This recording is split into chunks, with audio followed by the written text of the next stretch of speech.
Kolomboka, la kisa bizaleli ya Mukolomboka, bozali bongo, on dirait qu'il y a Sentinel TV avec Proverbe 30-30, tolobaki ete ti ba évêque bako silisa, musala na bango pe bako pesa ba rapport ya accord, ne tozongi na kolala kolamuka ezabitidite pour na sikoyo toza consacré na ba news ya Congo pour boza ebele bozo zelango.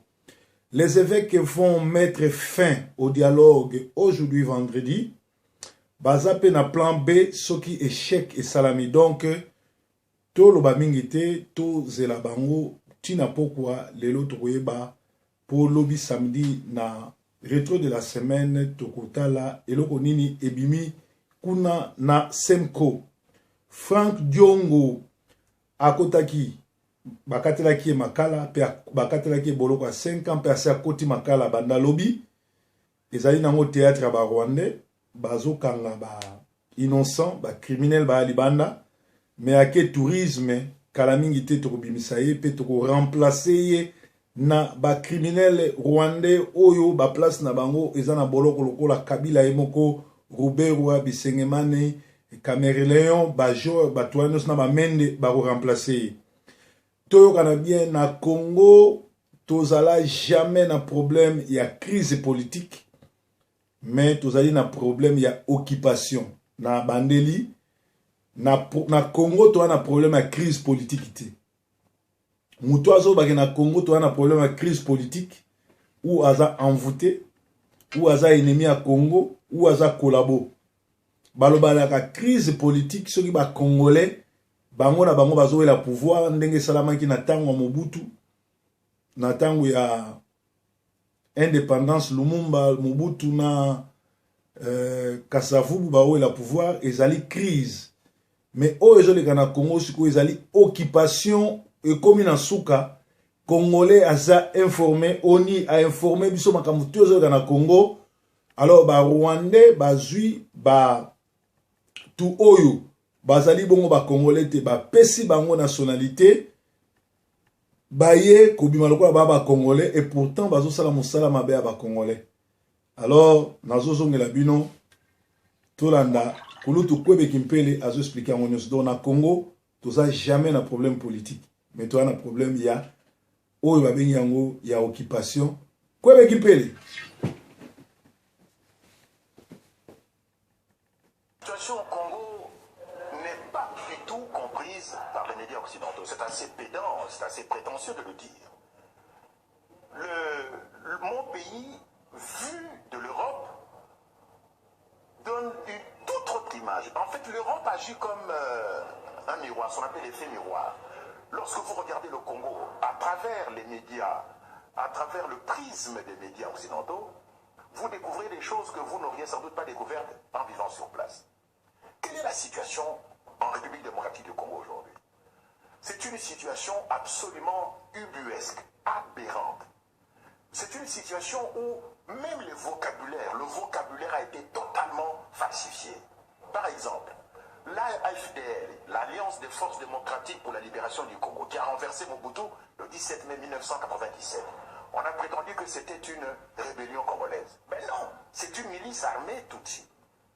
On a dit que le SCD Goma de Maître Azarias Ruberwa, qui fut vice-président de la République, on a dit que c'était une rébellion congolaise. Je suis désolé, Azarias Ruberwa est un Tutsi rwandais. Donc c'est une milice rwandaise. On a prétendu que le CNDP, le Conseil national pour la démocratie ou le progrès, je ne sais pas, de Laurent Koudabatoire en général, on a dit que c'était une rébellion congolaise. Ce n'est pas vrai. C'est une milice rwandaise.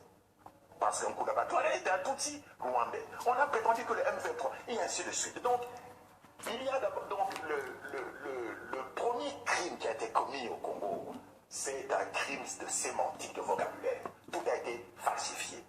Et cela a été falsifié de façon délibérée. Pourquoi? Parce que le Congo aujourd'hui se trouve dans une situation de guerre de type ethnique. Le Congo est occupé par une ethnie, les Tutsis, venus du Rwanda.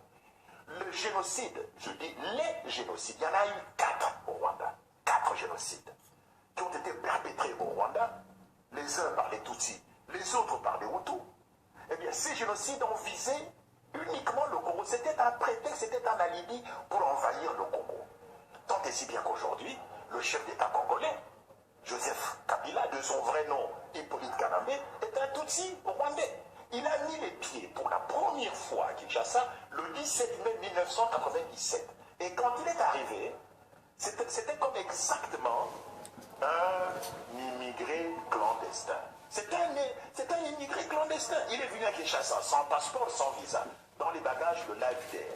Et quand il est arrivé, il ne parlait pas le lingala, il ne parlait pas le français, il ne parlait pas le chiluba, et il s'exprimait en swahili, mais le swahili de Tanzanie, où il a vécu, où il est né apparemment. Donc, ce monsieur, donc, imaginez-vous que un immigré clandestin, un sans-papier, débarque dans un pays, et 3 ans et demi plus tard, il devient chef d'État. C'est une situation unique depuis que la planète Terre existe, peut-être même dans le système solaire. Donc, un immigré clandestin qui devient chef d'État 3 ans et demi après son arrivée. Ça ne s'est jamais vu dans le monde. Voilà la situation dans laquelle se trouve le Congo. Donc, une situation d'occupation ethnique. Ça, c'est la cause. Cette cause a entraîné des effets désastreux. Actuellement, un génocide est perpétré au Congo. Tout récemment, près de 90 personnes ont été abattues à Béni. Tout le monde s'est excité dessus. Mais on ne dit pas pourquoi. Il semble, mais je n'ai pas vérifié l'information, qu'on a découvert des gisements de pétrole dans le sous-sol de Béni. Donc on veut éliminer la population pour que les multinationales pétrolières viennent exploiter de l'or noir chez nous. Eh bien, aujourd'hui, le bilan des morts au Congo s'élève autour de 8 millions. C'est donc, depuis la fin de la Deuxième Guerre mondiale, le conflit armé le plus long et le plus sanglant. Le plus sanglant parce que ça fait quand même, il y a 8 millions de morts. Le plus long parce que cette guerre a commencé en septembre 1976. Et elle se poursuit encore, ici et maintenant, en 2014, au mois de novembre 2014. Or, il y a aujourd'hui au Congo plus de 52 armées étrangères qui ont soit déjà foulé le sol du Congo, soit y campent encore aujourd'hui. Vous savez que la MONUSCO, la mission des Nations Unies, semble-t-il pour la stabilisation du Congo, se trouve au Congo depuis une bonne douzaine d'années. 21 000 casques bleus au Congo. Et la région la plus militarisée, là où la MONUSCO est la plus active, c'est justement la région du Nord Kivu, où s'est perpétré le massacre de Béni. Alors je me pose la question, que fait la MONUSCO? Contre qui se bat-elle? Ne me dites pas que la MONUSCO, qui a des drones, qui a des chars d'assaut, des hélicoptères de combat, va se battre contre des minables petites milices Tutsis qui ne comptent même pas 5 000 personnes, alors que la MONUSCO compte à peu près 21 000 personnes, n'est-ce pas? Et dans la MONUSCO, aujourd'hui, vous avez même les troupes du Malawi, de Tanzanie, d'Afrique du Sud. Vous savez que la France a dépêché l'opération Artemis pour aller chasser un rebelle, cette fois-ci un vrai rebelle congolais, Thomas Lubanga, dans le district de l'Ituri. Vous savez que les Américains maintiennent au Congo une force qui s'appelle l'AFRICOM, la force de stabilisation du Congo. Vous savez que les Angolais, les Namibiens, les Zimbabwéens, les Tchadiens sont présents au Congo, où ils ont été en tout 52 troupes étrangères qui ont marché au Congo, qui ont campé au Congo. Donc, c'est ce que les stratèges militaires américains appellent la première guerre mondiale africaine. Donc, la première guerre mondiale africaine se déroule au Congo, mais les médias n'en parlent pas. Je suis désolé, je regarde TF1, je regarde France 2, je regarde les chaînes belges, je regarde CNN, je regarde France 24. À aucun moment, les journalistes ou les correspondants de presse qui sont sur le terrain, les envoyés spéciaux, les agences, les envoyés des agences de presse, comme Reuters, UPI, Associated Press, aucun de ces journalistes n'a jamais souligné cette dimension de guerre ethnique et cette dimension de première guerre mondiale africaine. Et finalement, cette guerre prendra fin au Congo lorsque les Tutsis débarrasseront le plancher. Il n'y a pas de Tutsis congolais. Il n'y a pas de Tutsis congolais parce que le Tutsi n'est pas une langue parlée au Congo. Pour ceux qui connaissent un tant soit peu la République démocratique du Congo, la façon dont ce pays est né le 26 février 1885 à Berlin, dans le bureau de Mme Angela Merkel, la chancelière allemande, c'est là où le Congo est né le 26 février 1885, il y a 129 ans. Pour ceux qui connaissent un peu l'histoire du pays, de ce pays-là, ils savent que Léopold II n'a jamais mis les pieds au Rwanda, que le Rwanda fut une colonie allemande jusqu'en 1919, c'est-à-dire après la défaite de l'Allemagne après la Première Guerre mondiale, que de ce fait, le pôle 2 ne pouvait pas prendre un territoire de l'Allemagne, n'est-ce pas? Donc, il n'y a pas de Tutsi congolais parce que le Tutsi n'est pas une langue parlée au Congo. Tous les Congolais d'origine appartiennent à des ethnies dont la langue est la même que le nom que porte l'ethnie. Par exemple, moi je suis Yansi. Eh bien, le Kiyansi, ce n'est pas seulement une communauté ethnique, c'est une terre et c'est une langue. C'est la même chose avec les Baluba, avec les Nande, les Bashi, les Houndé, les Tetela, les Songé. Regarde combien il y a entre 400 et 800 ethnies au Congo. Voyez-vous? Donc, on est en train de semer la confusion, de laisser les Tutsis nous massacrer, parce que, évidemment, ces Tutsis sont instrumentalisés par les multinationales, particulièrement anglo-saxonnes, pour qu'ils deviennent les garants, les gestionnaires, les administrateurs du nouvel ordre mondial qu'on veut instaurer en Afrique. Mais, évidemment, et vous comprenez pourquoi la France intervient personnellement dans ces anciennes colonies. C'est pour empêcher que le nouvel ordre mondial en Afrique soit établi, soit instauré au détriment des intérêts français. Voyez-vous, il y a aujourd'hui des forces, des puissances économiques, militaires et financières qui voudraient s'emparer du précaré français, du précaré colonial, des anciennes colonies françaises, là où la France puise ses matières premières, comme au Niger. Le Niger, comme vous le savez, est le deuxième producteur mondial d'uranium, où se trouve la Reva notamment. Donc, on veut instaurer, les multinationales veulent instaurer un nouvel ordre mondial en Afrique. Et pour cela, elles veulent détruire les anciens États hérités de la colonisation et donc contester les anciennes frontières. C'est ça qui se passe au Congo. C'est ça qui a failli se passer au Niger. C'est ce qui a failli se passer en Côte d'Ivoire. Voyez-vous? Et même ce qui se passe au Nigeria avec Boko Haram, c'est une déstabilisation généralisée de l'Afrique pour permettre l'instauration d'un nouvel ordre mondial en Afrique. Bolandi binomoko dossier ya Kwebe Kimpele, c'est-à-dire ba Rwandais, ba eko kipe biso pour ba botola nkitana biso pe ba diriger biso pour na nouveau ordre mondial. Mais wana eza plan na bango, plan ya Nzambe ezali bongo te mpo mokili ezali ya mindele te, mais mokili ezali ya Nzambe. Na Congo te okana malamu toza na crise politique te, mais tozali na occupation oyo fwesila. Toza na ba criminels, bazwa peuple en otage, eza une situation unique au monde, enlèvement, torture, traitement inhumain, bazo boma kokotsa ba innocent na boloko pe ba criminel bazali bongo na impunité makambo fwesila. Batie ba juge ya persécution politique oyo bazo bwaka ba innocent na prison pe bazo tika en liberté ba oyo baza ba criminel. Alors basali erreur monene ba filmer ba procès de la honte o basali na Kinshasa, ba vidéo ezali ba pièce à conviction et kokangaka bango un jour. Ata soki boko mikolo tokokangaka bino esika nyonso tant to libérer mboka. Yango moni to sengi na bato ba rejoindre biso na front pour la libération totale du Congo. Esika wapi toko bengana Kabila na minduki po Kabila akolongwa ni na élection ni na dialogue ni na wapi. Donc tokomi komitu na biso nyonso Monisco musala nango nini na Congo bandeko baza na stade na bato bandeko tu ba na state. Je crois que ngonga ngoyo bosala ba piquer liboso ya bureau ya Nations Unies bana lola bokene liboso ya communauté européenne. Le Congo est occupé, nous devons chasser cette occupation par les armes. Les régimes d'occupation tombent comme des feuilles mortes, sans aide de collabos. Yango mututu a collaboré na occupation, jour masole kosila, toko kangaka bango pe bakosamba moko na moko. Félicitations à ba combattants nyonso, surtout à Paris, au 13e jour, il y a site in liboso ambassade de France, et l'homme ozo salamate.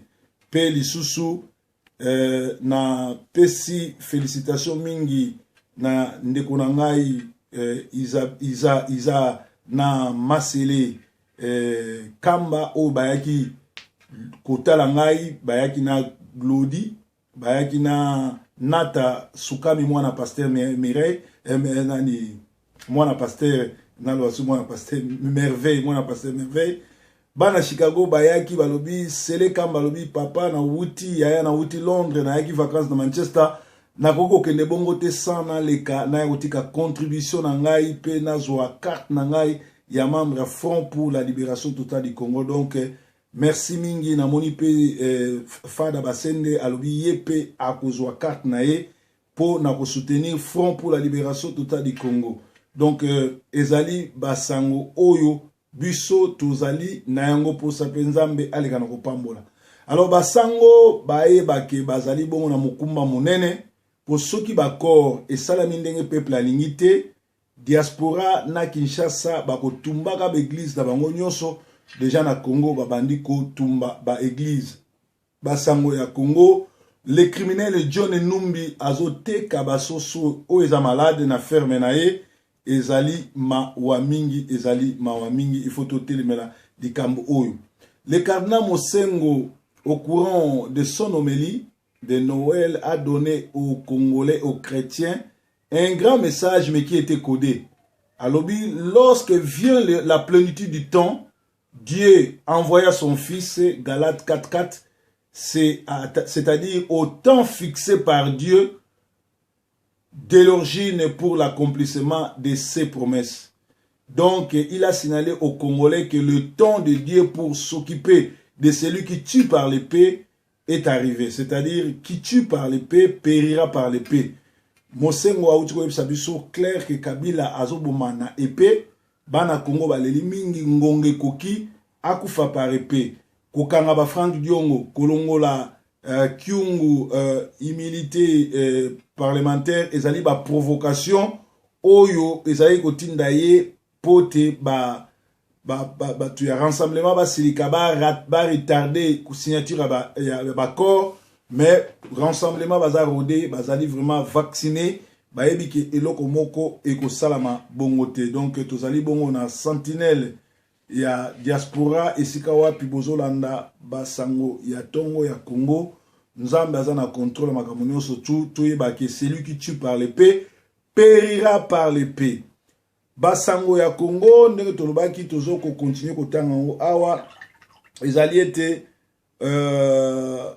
boyeba ke na Congo toza vraiment na problème ya crise politique te mais ali occupation kulutu kwebe kipele oyo tozane village moko auti ko yebisa bino ke biso to ba yansi babenga biso pe ba mputu tozali kaka communauté te meza ba village ba mbura Paris ba doué ba lonkobo ba mboka na surtout ba bulungu lusanga e sangane sika mona ba vanga tozali ba tuta kote kuna pe tozaba takwilu botu na histoire ya Congo vraie révolution mulele mai et uta na kwilo. C'est-à-dire quand je vous dis que tous lancer Front pour la Libération Totale du Congo, tous un esprit y a se révolter, esprit à rébellion, et ça na makila ya ba na kwilo nyon surtout d'otundimaka injustice tete na mboka. Donc voilà pourquoi makambo oyo tolobi ndengwana. Basango ya football c'est à vérifier. La Fédération africaine de football tranche. La RDC est suspendue de l'édition 2017-2019. La FECOFA, présidée par Constant Omari, a été suspendue et la CAF révèle les multiples affaires de corruption et d'infraction des règles de la FIFA. Et la FECOFA doit payer une amende de 40 millions de dollars américains pour réparation.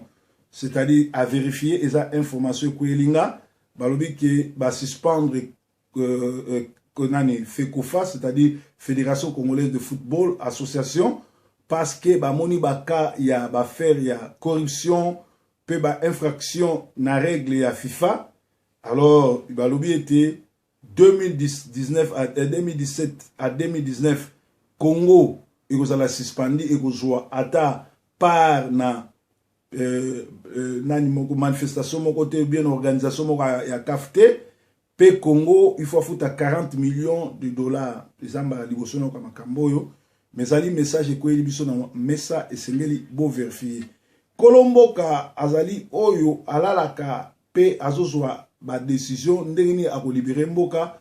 Kolomboka azali moto oyo atelemaka alembaka te malgré tozali na ba criminel na moto mboka occupation binomo boyoki Ruberwa Kabila batwana surtout baza ba criminel o babomi na Congo pe bangwana bazolinga ko lukake tosala ba élection na bango toto ke na kimia occupation ba telemela yango occupation ba négocier nango te occupation ba kendaka nango na ba élection te yango nazomona depuis 2001 tilelo ba élection stokenda to gagnant tozwa yango te parce que na Congo tozana 52 armées o ezakuna o ezolia o ezomela pe na est à Congo bazo boma ko équiper la lobby eza vidéo à 2014 na batindeli ngango lelo ko équiper la lobby ezali 8 millions de morts mais en réalité na Congo tozo la plus de 18 millions de morts pe na beni tilelo bazo boma bazo massacrer Joseph Kabila aza le premier président au monde oyo aya na mboka lokola immigré clandestin 3 ans après à comme président mboka wana pe aza le seul président au monde oyo asombaka minduki apesi ba rebelle pour baboma ba citoyen oye alingo diriger. Alors batwande wana bakoko kena bango ni na dialogue ni na ba élection et sengeli ko benga na bango po baye po na kimiate parce que bazana business na bango ezali ko zwa ba richesse na biso ndenge Léopold D asalaka yango na bino bato aux États-Unis bo kende liboso ya Nations Unies bo tuna bango MONUSCO rôle nango ezanini parce que MONUSCO normalement faut à protéger population congolaise mais sika MONUSCO azali nde sika pe bazo boma Frank Diongo ba kenaye na prison et pourtant c'est lui qui a été attaqué ba Jean wana ba iko attaqué na ndako na ye mais bimi ye a sécressé bango donc ezali ba blague oyo ezali ke bato ba moneli bino bato ba occupé bino ba komi ko sakana na bino alors biloko oyo congolais nzamba okita likolo na se aya ko bundate biso mo to telema to bunda biso mo to bima libanda bato ba roboma biso mais toko limiter nombre à kokufa nombre à roboma soki biso mo to telemi to bengani occupation donc na Congo tozana un problème il y a crise politique tozana un problème occupation au fouessila alors bato nyonso ba travailler na gouvernement Kabila bato nyonso ba travailler na PPRD bazali ba ennemi à Congo ba criminel toko sila na bango moko na moko parce que ba aider occupation ya Congo donc nzambe azana na bino awa yeso ankolo to yambana nous peut-être eza du solo allo dadi depuis Brésil aux en direct à breaking news basango eza ndeni ingeta neza boye situation komi catastrophe baby makasi kamutu na yo aboyi ke na ko signer accord moko te ko s'entendre na accord moko te ko signer accord moko te sengende eza boye nzambe ayokulo samwa bana Congo rassemblement ko de batikala indengona batikala ngwi ba changer position moko te Kabila boyi ka ko signer accord moko te azosala référendum abani déjà côté à Kolezi pour ko solliciter ba signature ba gine na référendum yo zibe information wapi po nga na za andiri ka breaking news yo po bengi mbala moko information na zio mo na journal politico.cd ya Kinshasa na zipe na nyo na Libre Belgique Libre.b oya journal ya Belgique elobini lobby ndeza boye Kabila azo s'entendre po na 17h na partir de 17h ba effet ba keno kutana naye po na ko faire ba taliser protocole ya avant projet ya accord wana tangu wake ba ici ya rejeté na no liboso a rejeté mo Diomi Nongala na mo Yambo na Moïse Katumbi